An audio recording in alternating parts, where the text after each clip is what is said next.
Hello.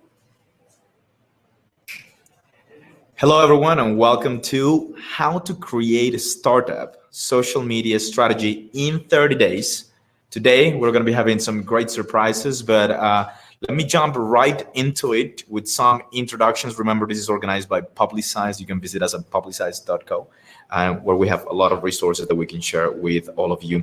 To talk a little bit about myself, my name is Eddie Arrieta. I'm the president and co-founder at Publicize and Spacio.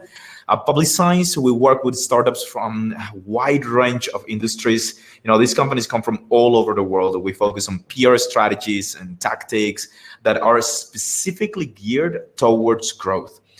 So growing your user base and client base requires very specific steps, and we're hoping to provide a lot of insights into this with our clients. Also today, like I said, we're going to be talking about social media strategy and how you can frame it in 30 days. So if you want to learn more about what we're going to be talking about today, check out our resource center on our website that we have just shared, and we can just share on our chat section.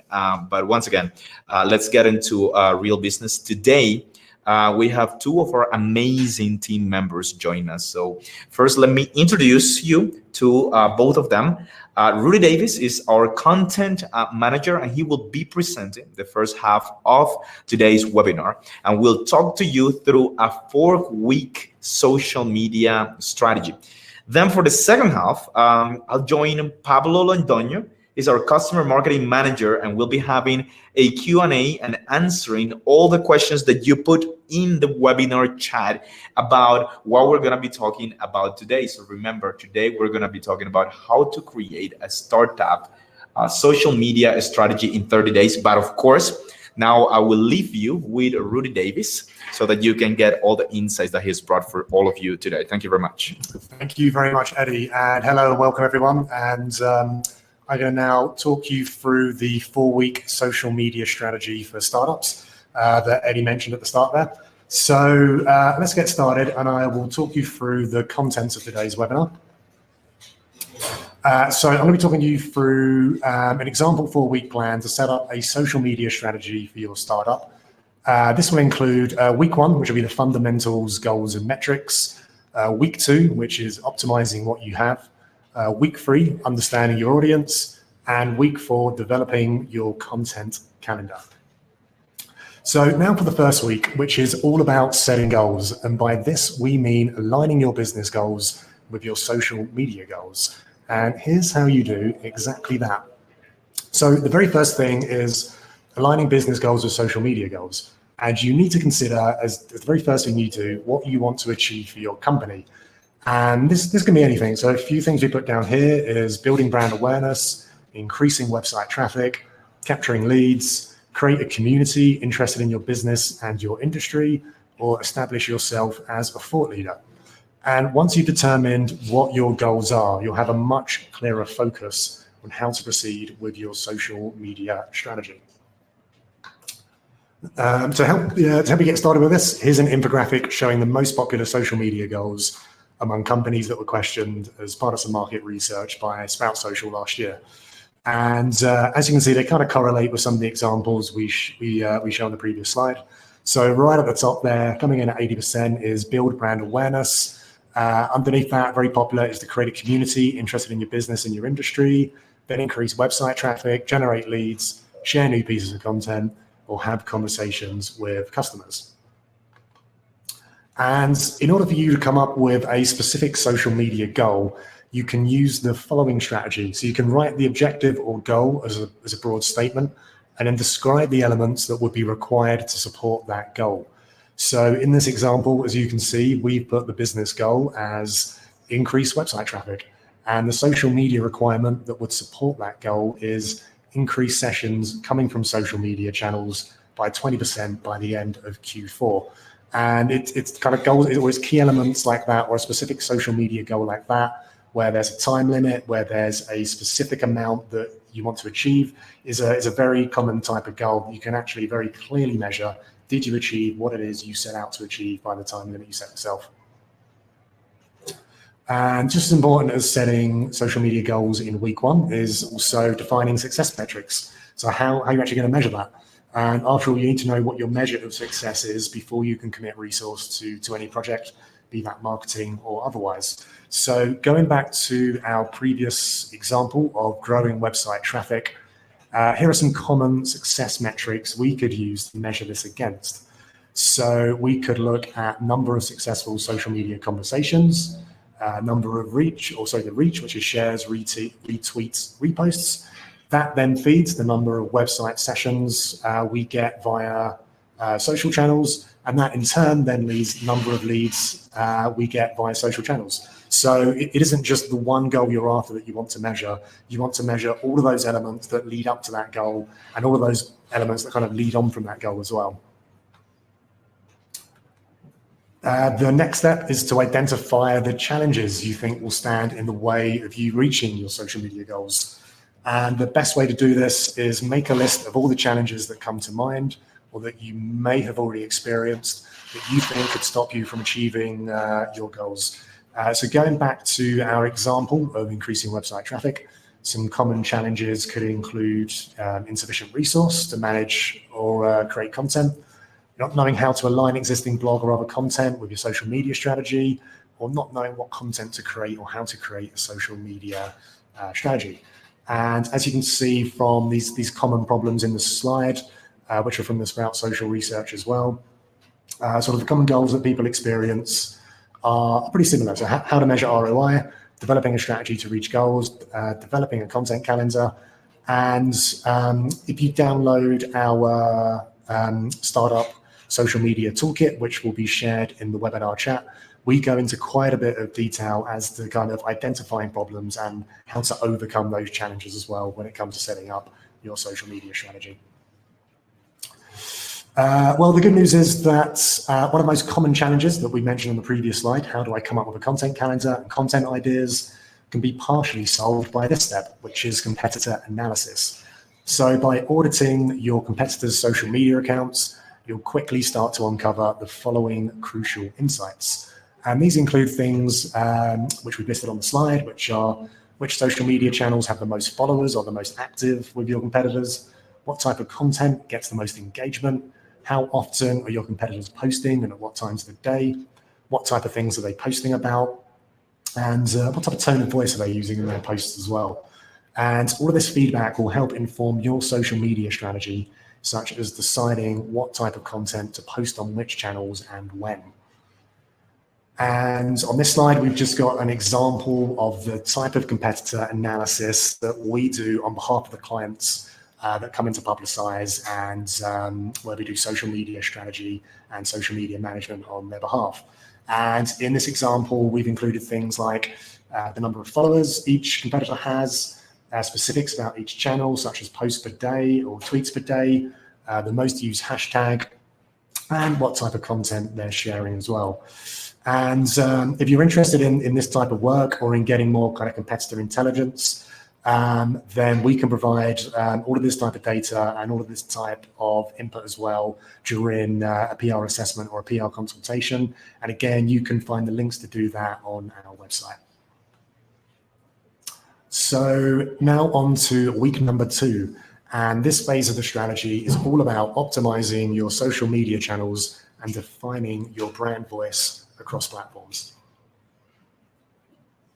So now you've got the foundations in place, you can start building out your social media strategy.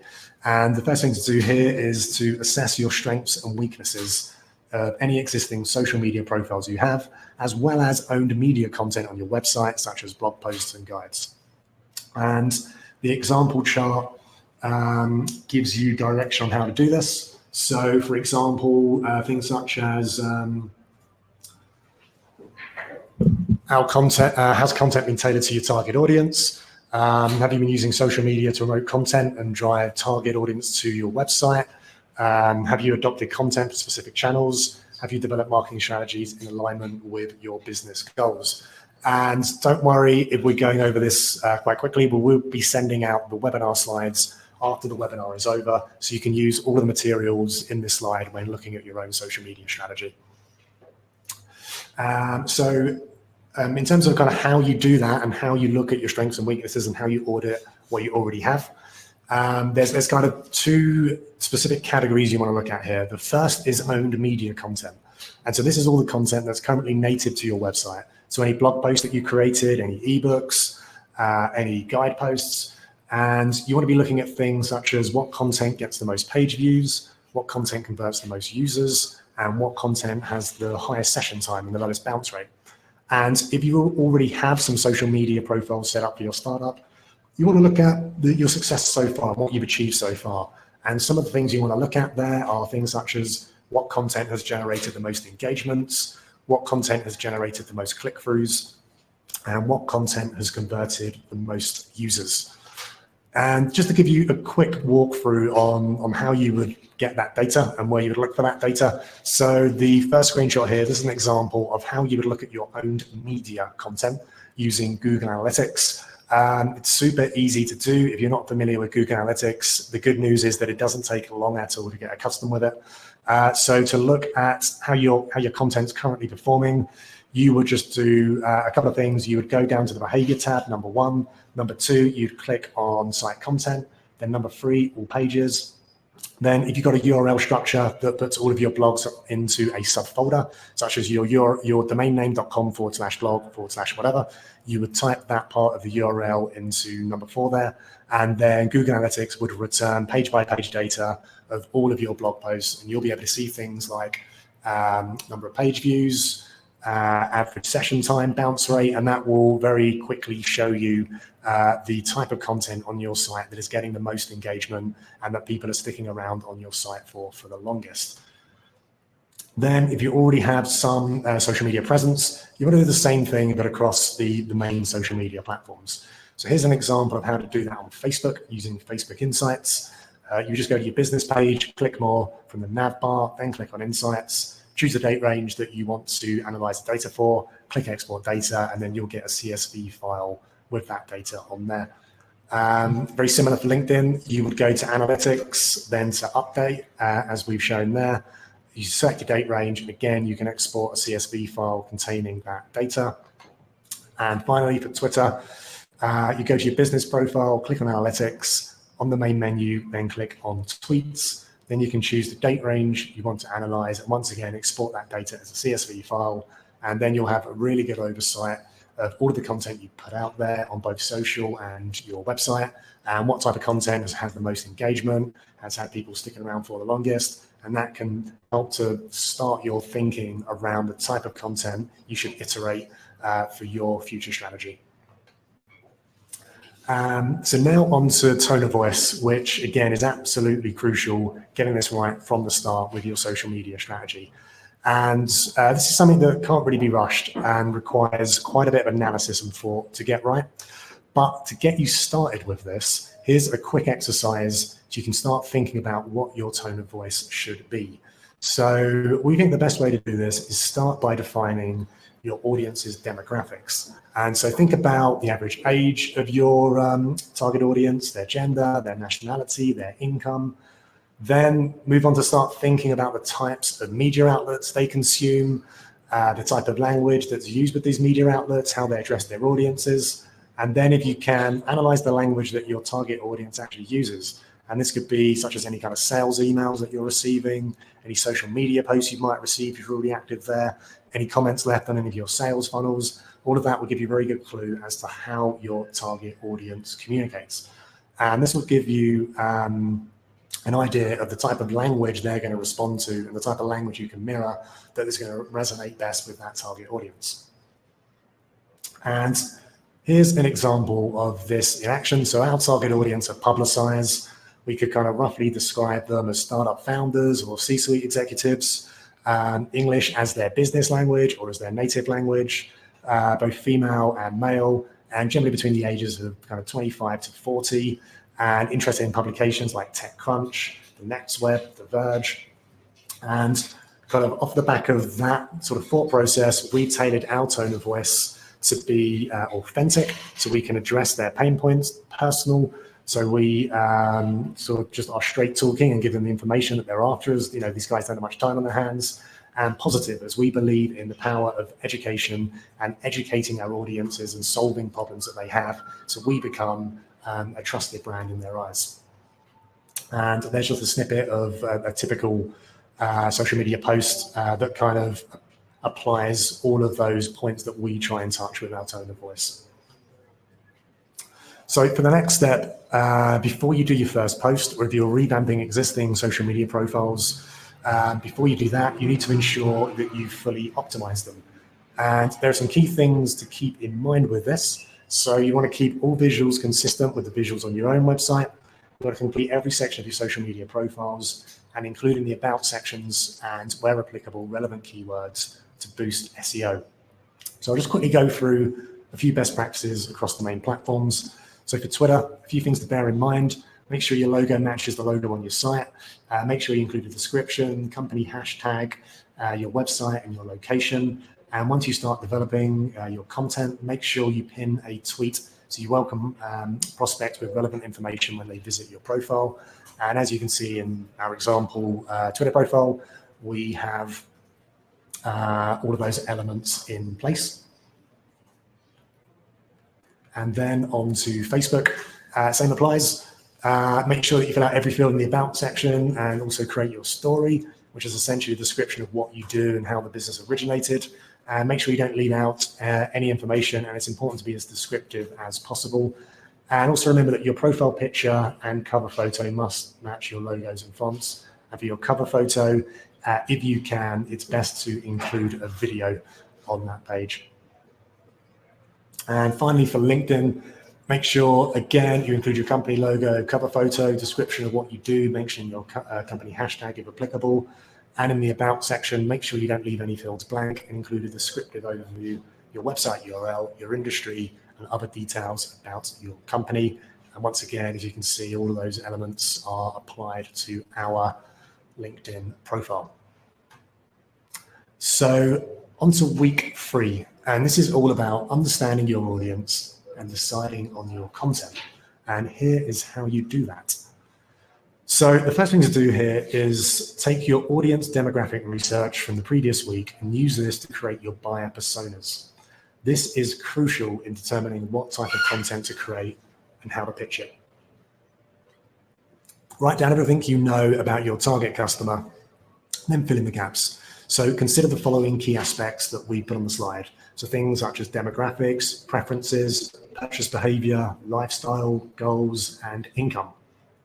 And here is an example buyer persona of one of our buyer personas. So we've got down here a CEO of a B2B company, age range 25 to 40, male, works in fintech, interested in tech culture, heavily active on social media, reads major tech publications, and goals: getting exposure for their company, getting value for money, marketing, improving credibility, and increasing sales. And from this type of exercise, you can really start to think about the type of content that would appeal to this buyer persona, the type of content that would solve some of their pain points, and the type of content that would kind of educate them on problems they either have now or problems they may encounter down the road as they grow their business or develop what it is that they're doing. And on the following slide is an example of how we applied that buyer persona to the type of content that we create here at Publicize and then share on our social media platforms. So some of the things we've done are things like a report on fintech marketing trends, a guide to writing white papers, as most startup founders will at some point probably looking into how do they write a white paper, and also lists of tech journalists, because if you're a founder of a company, one of the first things you want to do is get some exposure and some press coverage for your company. You may not yet have the money to use the service of a PR agency, but we still want to be in a position to provide useful content that can solve that user's problem at that moment in time. And just a little plug, if anyone is interested in accessing any of this content, you can click on the Resource Center link that has been shared in the webinar chat. So now onto social media listening. Listening to your audience is key, as it will help you gain a large amount of information about what's in the mind of your followers, which will help you when coming up with content that will resonate with your audience. This is known as social media listening. To do this, you want to follow the process we've laid out on the slide. So search each platform using relevant keywords. Look at the content that is being shared and who is sharing this content. look at which profiles are the most active and have the most followers, and look at which competitors are the most active with those topics. So for example, using Twitter, we've searched for the hashtag public relations, which is something obviously we search for a lot, as that is one of the main keywords for our business. And we always see what people and companies are talking about. And you can choose to see the things like top post, latest post, people using that hashtag, pictures and videos. And that gives us a fairly good idea if it's an activity that we do, and we do very often.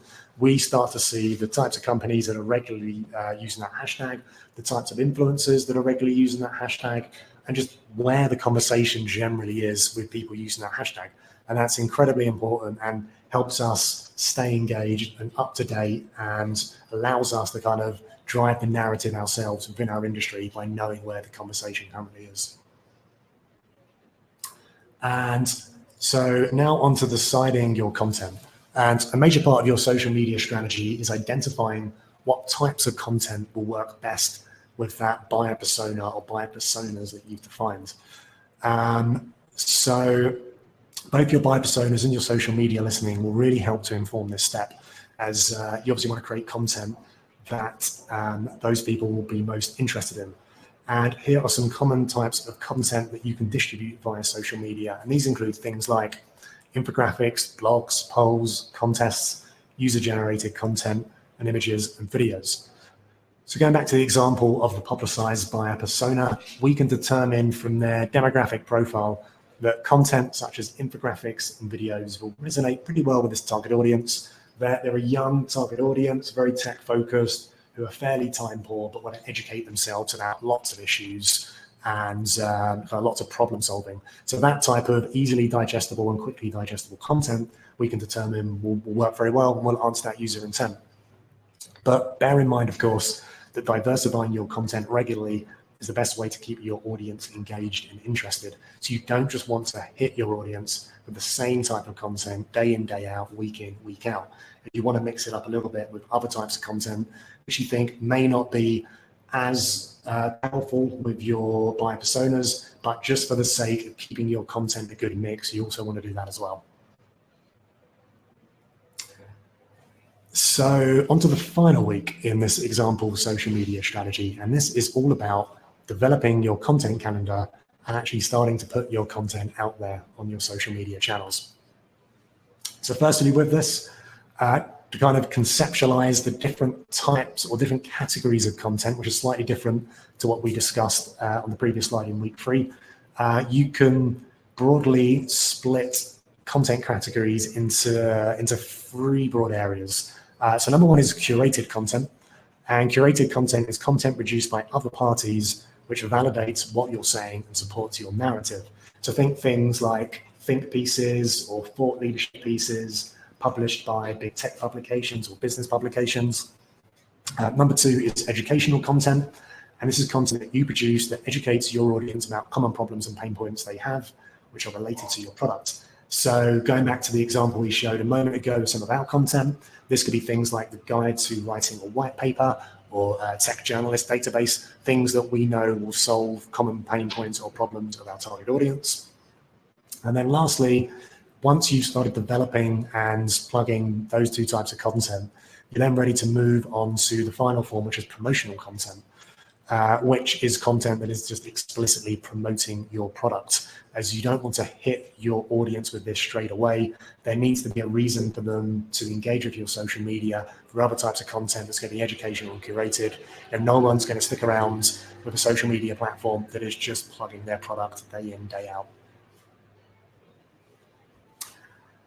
So now you can start planning your order of operations, which is a fancy way of saying your posting schedule. And here's an example 5-day schedule showing a split between curated, educational, and promotional content. So on Monday, you could post curated content. Tuesday, the blog post would count as educational. Wednesday, you could do both promotional and curated. Thursday, you go back to an educational blog post. And then Friday, you pump out some promotional posts again. But don't worry with this. You don't need to create brand new content with every post you do, as research shows that content can be and should be re-promoted every 2 weeks. Therefore, During the first 2 weeks, focus on promoting your startup's new and existing content with different wordings to increase the chances of reaching the right users. And of course, several rounds of promotion to analyze these trends will be needed.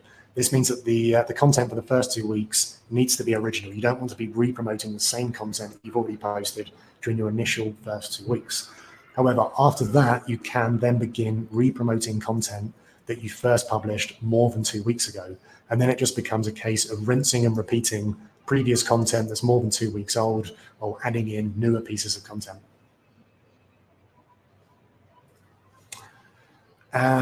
So the next question is what to post and when. Well, in terms of what to post, the best thing to do is stick to the social media rule of thirds. And that is a third of your posts are promotional, a third of your posts are curated content, so content from influencers in your industry or kind of other respectable sources, and a third should be kind of educational posts, such as personal stories that build your brand, resources, blog posts. So kind of the example that we showed on the previous slide, you could sort of break that down over either a 1 week or a 2 week schedule where you're roughly splitting those different categories of content into the rule of thirds. Now, as for the second question, when to post? Well, according to some research by Hootsuite, the latest algorithm updates showed that although you need to be consistent with your social media efforts, there are some days and some hours where your post will receive more attention, as shown in this table. So, for example, Facebook for B2B startups between 9 a.m. and 2 p.m. EST on Tuesdays, Wednesdays, Thursdays. Twitter between 9 and 4 EST Monday or Thursday, with emphasis on the 11 to 1 p.m. window. LinkedIn Wednesdays followed by Tuesdays. And Instagram, best time to post is between 12 and 1 Monday to Friday. So all of this data should be used when thinking about scheduling your posts to make sure you hit your audience when they're most engaged. And once again, I know this is quite a bit of technical information that we're unpacking here, but once again, the recording of this presentation will be sent to all webinar subscribers at the end, so you can rewatch this and pick up anything you missed then. So there you have it. That's the first 4 weeks of an example social media strategy, which will enable you to get on your feet and take your first few tentative steps onto the social media for startups platform. And in terms of where this kind of sits within a broader all-encompassing strategy, we've basically explained how to do the first two parts of this plan here. So we've shown you how you go about auditing your social media, auditing your own media content, and then how you go about developing a plan and developing content.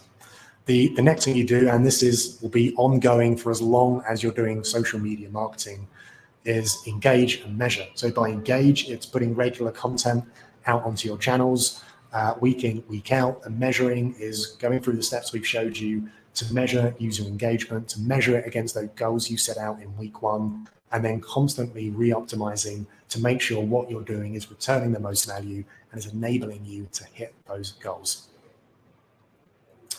And don't forget, for a complete walkthrough on all of this, you can download our Social Media for Startups toolkit by clicking on the link in the webinar chat that I believe has already been shared. Excellent. Thank you very much for your help, Rudy. And once again, just remember what we're doing here in this second section of the webinar.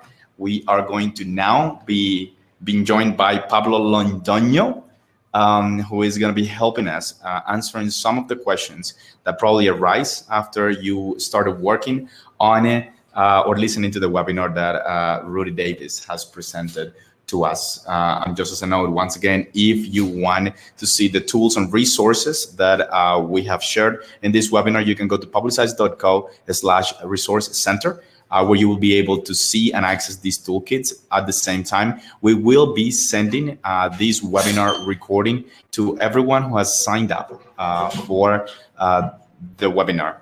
So we have some questions that we have already prepared for this conversation with Pablo.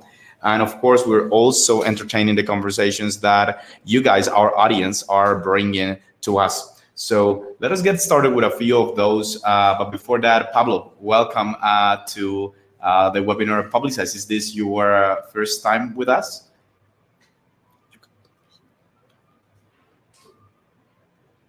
Hello.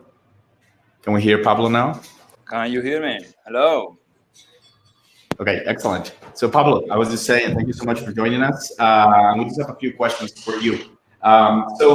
To begin with, why, and this is the most generic question, but it does make sense for us to start here. Why should a startup target social media platforms?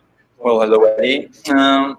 The most important thing about social media is that it allows you to reach or to grow your business. I mean, social media is part of a whole marketing strategy. It's everything is connected, everything is intertwined. So we've seen that example with clients. They come to us, for example, and they want to focus on PR and like being published in X site, whatever. But when we take a look at their social media channels, they're kind of abandoned. So by paying special attention to them, you can grow your business because social media, they have a massive amount of users. So you can expand your business, reach new audiences, learn a lot about your industry, about your business again. And so it's really, really important to do both organic efforts and paid efforts, which we'll be addressing like later in the conversation. So if I had to summarize your answer is you as a startup, you should target social media because it allows you to gain access to audiences that you otherwise wouldn't have access to, which should and would translate into business. Am I reading that right? Definitely. So pay special attention to social media because otherwise you will reach the growth you're seeking at a much slower pace. Okay, excellent. So I think this leads into the second question that we had prepared for you. So I think this leads into the second question. I was saying that we have prepared for you, which is you are talking about the benefits of why we should be doing social media. Could you break down that a little bit further? What are some more specific benefits of as a startup focusing on social media? Let's start up and let's say an initiative or a personal brand. I think now we can start opening that up. But how could you break it down? Well, the benefits are quite a lot, to be honest. But let's start by saying that you will learn a lot about your industry because every campaign you do teaches you something. Once you carry out social media monitoring, it was successful or not. Also, it will help you amplify your efforts, either PR or marketing or inbound marketing. It will also help you determine whether your buyer persona is the one you should be targeting right now. Maybe you will find somewhere down the line that you should be targeting another buyer persona. Also, it will help you convert more leads. Every business wants to convert more leads. So social media is one of those ways where you should be attracting new customers, new prospects. So yeah, there are plenty of benefits, but if I had to mention like the most important ones, that would be it. Okay, excellent. Thank you so much. And just for everyone who is listening, if you have a follow-up question on where you're listening to, remember that you can use the chat on the side of the webinar, as well as the ask a question functionality that the Cardcast presents for us. So Pablo, let's continue on this. We've talked about the benefits, which are a very strong point of like why to use social media. So when and let's talk about social media that not entirely from the company side of it, but from the individual's side of it. And this is something that I know we've seen and we've pushed for within Publicize, and you've seen it yourself. So how beneficial is it for a company or a startup when people in general start sharing and liking their posts, and how would you translate this into team members as well? So I'll get started with how positive, how beneficial it is when just people in general just engage with you on social media, and second, how positive it is when your own team members engage in social media. That's actually a great question. So to begin with, every social media effort should be backed up by your own company. I mean, having your team like, share, and retweet whatever you post or the piece of content that you share on social media essentially tells the algorithm that your content is really valuable and that it's actually teaching something and that is really attractive. So it's the best place to start. If people, random people, like Facebook users, Twitter users, LinkedIn users, they start liking your content, then you start gaining a lot of insights about the type of content you just shared. I mean, it tells you that whatever you came up with is interesting, it's educational, and once the algorithm realizes that people are sharing, liking, and retweeting that piece of content, it will determine whether whether it should be put into people's newsfeed. So that's two different activities. One you have control over. It's like having your team like your posts, share them, comment them, and if you start getting like information from random people, that will tell you a lot about whether your content is valuable or not. Okay, excellent. And I think, this opens up a question. And I think one of the questions that I'm seeing that was shared by the audience, then we start thinking about, the things that people are commenting and liking or referring to your company about, that there must be in their own category. Bianca asks, she means what curated content exactly means. Could you explain what curated content is? It seems to me that this is something completely different to what like people could write about us when they write on a comment on Facebook or any other social media.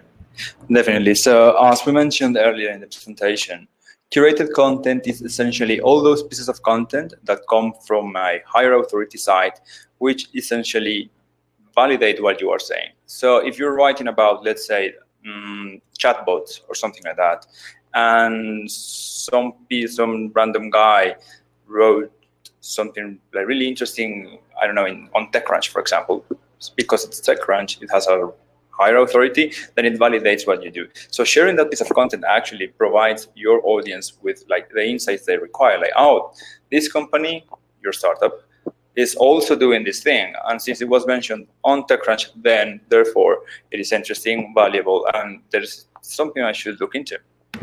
Okay, if you had to break it down for me and let's say, hey, Eddie, I want you to do one exercise for, let's say I have another initiative, right? Like how would you break it down for me if I want to do a piece of curated content? Like what simple process would you follow for me to do just one post of curated content? Well, first identify the sites or the authors that are mentioning or addressing whatever you do in your industry, of course, within your industry. So then, like, start choosing the ones that actually resonate with what you're coming up with. So let's use, for example, a blog.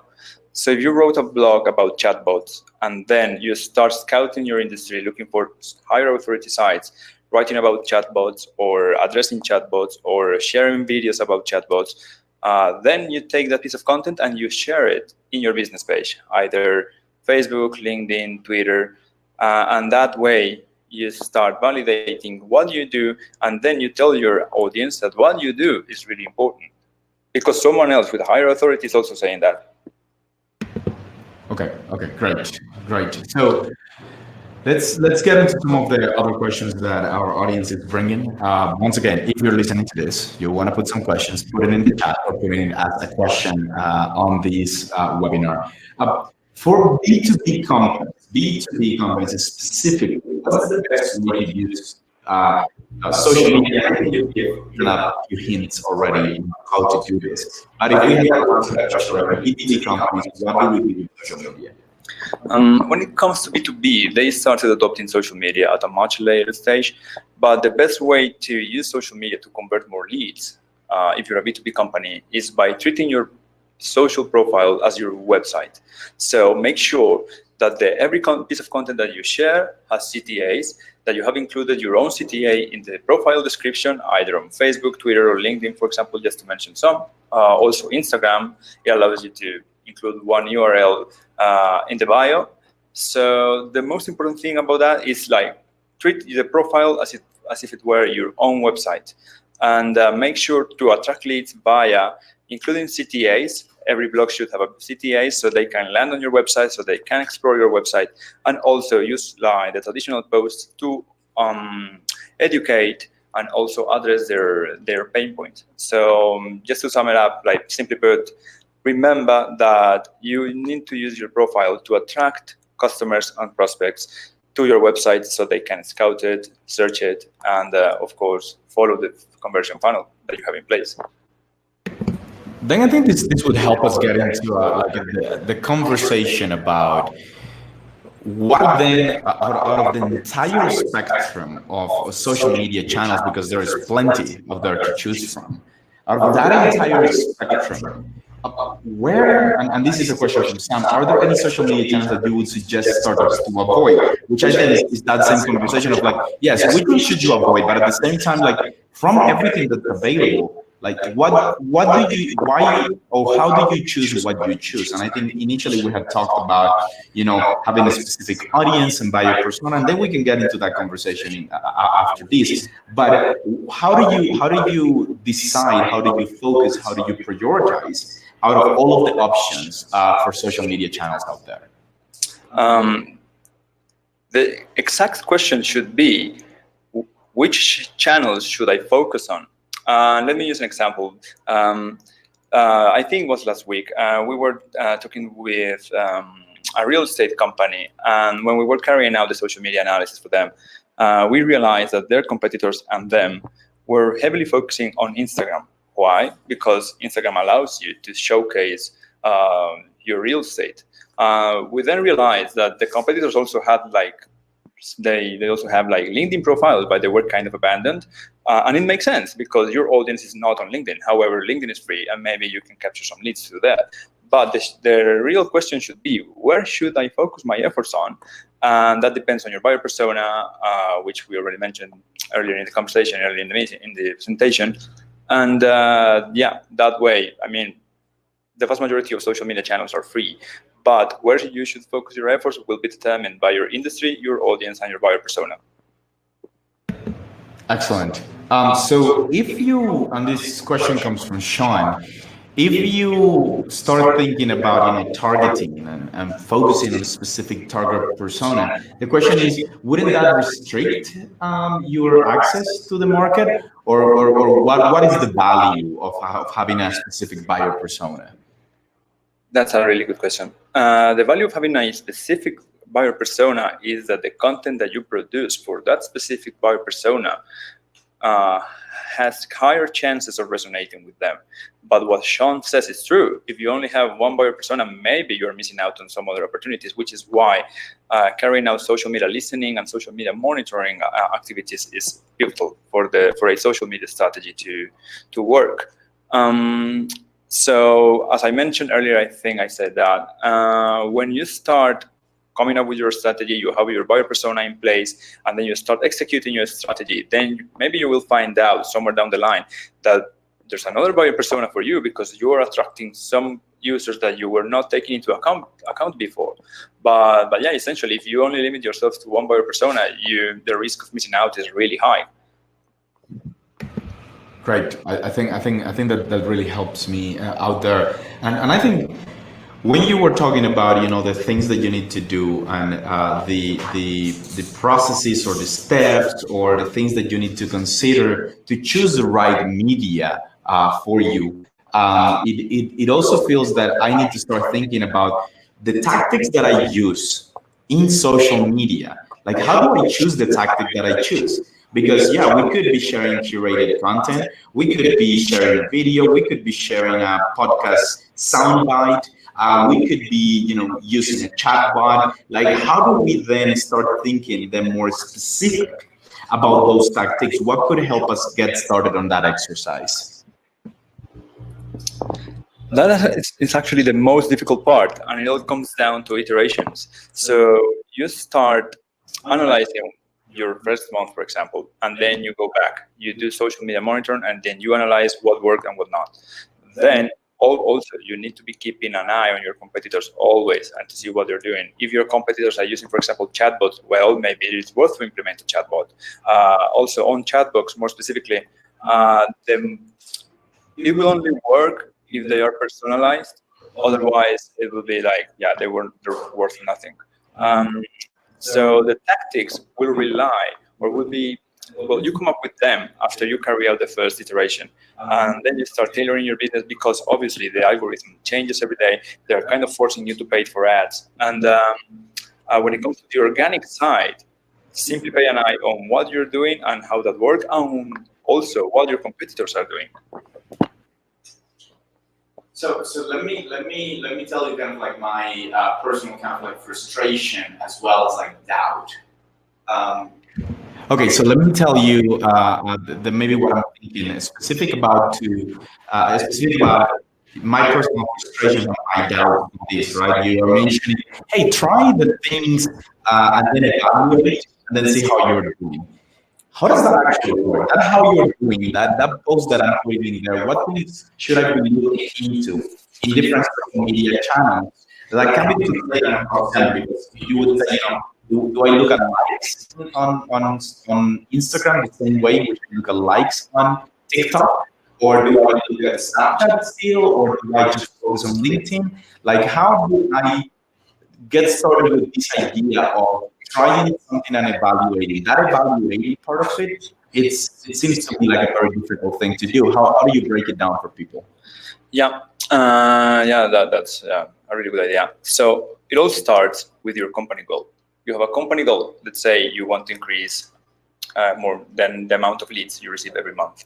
Then you translate that business goal into social media goals.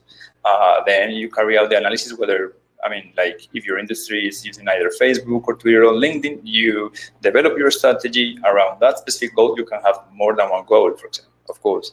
And then once you carry out 1, 2, 3 months, and then you export the data just like we showed, then and your own data as well. If your goal was to attract more leads, then out of your leads, which of those are coming through social media? And there are some tactics in place. For example, you should share your links with UTMs, which is something we talked about in our resources.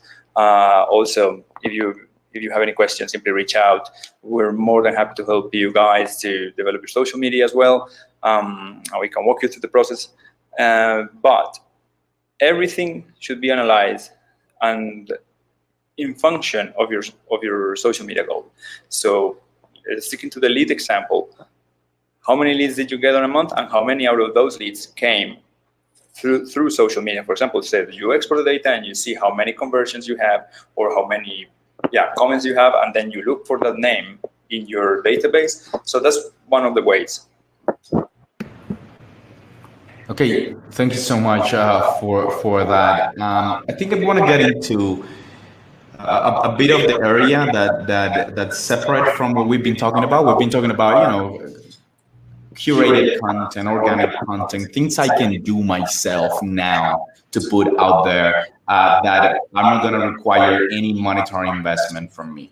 Let's say I'm starting to see some engagement. I'm starting to see people responding to some of the things that I do, even if it's just 1 like, 2 likes. And then I want to explore what expanding that reach will look like. And I want to do that through paid advertising. So Jordan asks, how effective are paid social media tactics on Facebook's like Facebook Power Editor? Is it worth it? And do you have any others that you would say, hey, these are the other ones that I would try if I were in your shoes?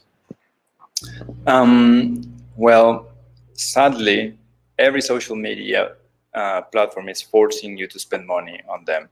It was really different when they were conceived, but now, if we talk only about Facebook, for example, we were reading yesterday that startups spend around $10,000 per month on paid ads, which is like a lot of money. And also we read that you can only reach like 1 or 2% of your total community, which is nothing. So of course, if you have the budget, it is really wise to start iterating paid ads, for example, on Facebook, because Facebook allows you to target that specific ad using a lot of demographic functions. So you can like refine your post according to your buyer persona, to your industry, to your audience. So that way, the chances of receiving more leads, for example, are higher. If you have the budget, of course, do it. It works wonders if you do it right, and it is also part of an amplification effort. So everything is intertwined. You should not only do organic social media. You should not only do PR. Everything is part of a much bigger marketing strategy, and also paid ads is a part of it. And so start like allocating a small piece of budget every month, and also start targeting your ads according to your buyer persona. And also, if the ad doesn't perform well, maybe it is because you have a whole different buyer persona, which is a whole different conversation again. But yeah, I mean, it's the only way to increase your reach. Okay, and you said small, right? How small is small? How small would you recommend to go? Well, it depends. It varies from business to business. The question is how much you can actually spend so you can learn properly. It can be the shortest amount, or perhaps more. So, but the idea is to learn from it. I mean, there's not a figure, because it depends from industry to industry, from business to business. But if you can let yourself use some of your money on a monthly basis to increase the chances of reaching more people, then do it, definitely. Okay, great. I have a question that's related before we get into a bit more of like the content that we put on different social media channels, which I think is a great question that was asked. But Jordan asked, like, what can a PR company, like Publicize in this specific case, do that a successful social media campaign cannot? What is the element of PR that social media cannot, I guess, solve? And I think, like personally, I'm thinking, is it that social media is it something that's helping out PR? Is helping out? Is PR complementing social media? How do you see those dynamics? Actually, they complement each other, and that's a really tricky question, because social media can help you amplify, both organically and through paid ads, your PR efforts. By having a really well-established social media profile, you can become a thought leader. If you are being published on a high authority site, people are going to be looking for your company on social media, on Google as well. So it is part of a much wider marketing strategy. So they complement each other in that way. Also, you need to pay attention to your website now that we're talking about PR. So pay attention to your efforts, pay attention to your website, pay attention to your channels, and also make sure that you share the content or your publication or your guest articles or every PR effort on your social channels. And if you want to promote content, using paid ads is also a great way to do that. Not only being published on, I don't know, TechCrunch, VentureBeat. And so, yeah, it's like a mutual complementation. Very great. There is a question from Sophie. I think it's important that we get into it, and I think it would lead us to other topics as well. So Sophie is asking, how important is it to differ content across different social media channels? I think this is coming from the side of like the understanding of the nature of the social media channel, as understood as a social media network. Even we know that Twitter very different from how we share things on Instagram, even though Twitter allows you to share it in a similar format, I guess, when they are posted. How do you think about the content that you have to put across different social media channels? Well, there are some obvious aspects about the question. For example, you can only post videos on YouTube, so yeah. But when it comes to LinkedIn, Facebook, Twitter, to mention the regular ones, because Instagram is only about stories and pictures, the most important thing is not using the exact same copy on every social media channel. So think of the people who use every channel. Twitter is way different from Facebook. Twitter users are different from Facebook users, and Facebook users are different from LinkedIn users. So tailor your content accordingly and come up with a copy that resonates much better with the people who use that specific network. So the content can be actually the same. For example, a blog post, it can be shared through Twitter, through LinkedIn, and through Facebook, but the copy should be different. Why? Because the users are different. So that would be like the best way to make the most or get the most out of every channel. And great, because I think what you're saying is Let's look at the context that the channel implies, and let's put in the content that makes sense for that channel. What would you say, though, are the elements that stay consistent across those different forms of content? Because there is something that should stay coherent across all of that content. So, what would you say is what you suggest? Startups should maintain consistent across social media channels. The consistent thing should be trying to attract those users to your website or to your company or whatever you are. So regardless of the copy, regardless of the format of the content, you need to focus on two things. Educating is addressing your audience pain points and also attracting those users to your website so they can convert. So first, develop a funnel or a buyer's journey so you can know whether when they convert, what type of content they're going to receive afterwards. So focus on using CTAs, clear CTAs, and focus on educating, addressing your pain points accordingly. That would be like the coherent or the thing that will stay the same across, regardless of every channel. So if I hear you correctly, what you're saying is the thing that stays consistent is the approach that allows whoever is visiting the social media channels to be funneled into now a user experience that's centralized within our website. Is that correct? That's right. So social media is only, as we've said, I mean, I'm being repetitive, sorry for that. But you need to have like a really well-established marketing strategy. Social media is only a channel. And it allows you to amplify effort, and by amplifying, you will reach more people, and the chances of having those people converting through your website or going to your website are higher. But what happens afterwards? That's the question. Do you have like an email funnel for people who convert through Facebook? Do you have like an email funnel, or are you using, for example, an email marketing tool so they can receive more content so you can educate those people about a specific topic, solving their pain points? Also think of the buyer's journey. Which stage of the buyer's journey they convert through? So that would be social media is part of a much bigger marketing strategy where you need to educate the prospects that you captured through social media channels. Thank you about that. So there is a question from Teresa that kind of like gets me thinking or got me thinking about something else. She's asking, would you recommend having a chatbot on Facebook Messenger? This is, to me, an interesting question because the first part of it is almost about a tactic, about a traditional, like a traditional social media channel. Now, from there on, we can start thinking about, okay, what are other non-traditional tactics that companies started using recently? Because chatbots are, I guess the last 5 years is when we've seen the surge of chatbots. But there are probably, first of all, more tactics that can be used that people are not using. So I guess this question is about like those new things, how do you do them? Or would you recommend doing them? And I think the second part of it is, which I think is a bit more out there are so many new social media channels today that there were before that are becoming more successful, like as we speak.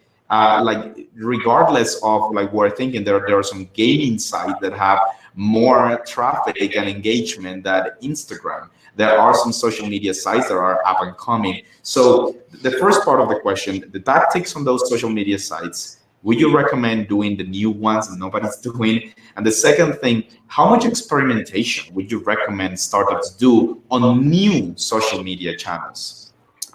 Great. So let's start by, for example, addressing specifically the chatbot issue. Chatbots, as you said, Eddie, have been used like for 5 years now, maybe. But what is pivotal about chatbots is the personalization. So chatbots kind of get rid of that friction when people, for example, text you through Facebook and some sales rep, for example, answers them, but then the conversation is not really good. Chatbots can be personalized and can be programmed to follow some logical steps. However, the human interface should never disappear.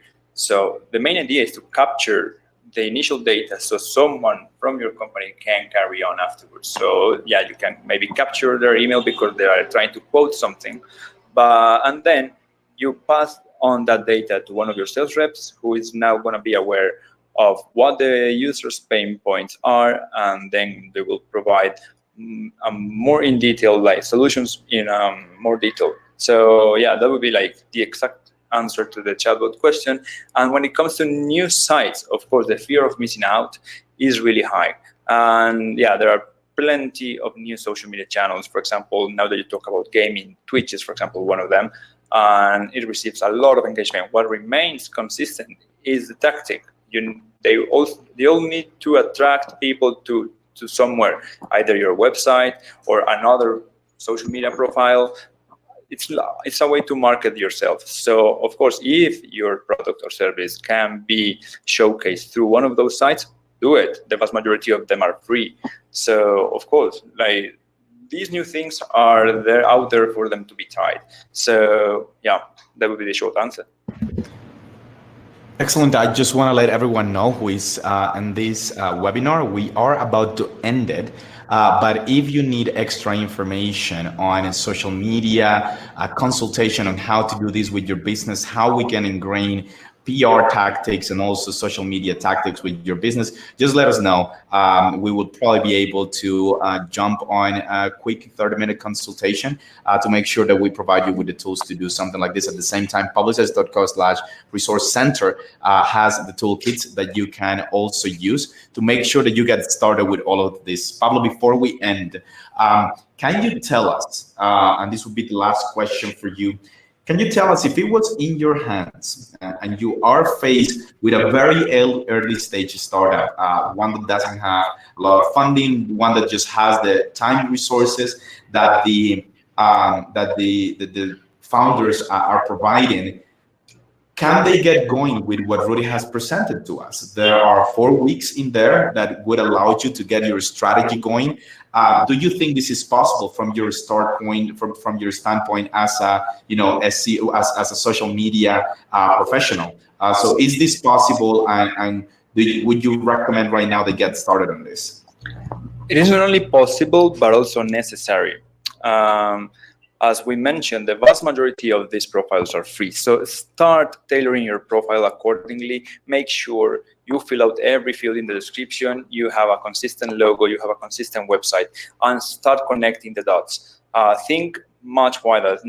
Don't think about social media. Think about your marketing strategy and how to use social media to amplify those efforts. So yeah, of course, if you're only 4 weeks into your job or into your industry, of course, yeah, start developing your profile, start producing content. Obviously, start developing a blog so you can educate your audience and you can address people's pain points. So yeah, it's not only possible, it is necessary. Otherwise, you will be missing out and your competitor will be more ahead of you. That's the thing. Excellent. Pablo, thank you very much for your help today. And thank you everyone who has joined us today at the Publicize webinar, how to create your social media strategy within 30 days. Once again, we're going to be sharing this with everyone who has joined us today. At the same time, we also would like to propose to everyone that if you are in need of our expertise regarding social media or PR, we are going to be opening up consultations. You can visit our site, publicize.co, and the pop-ups should be able to show up for you. So once again, thank you very much for your time, and we'll be sharing this webinar with all of you. Until next time.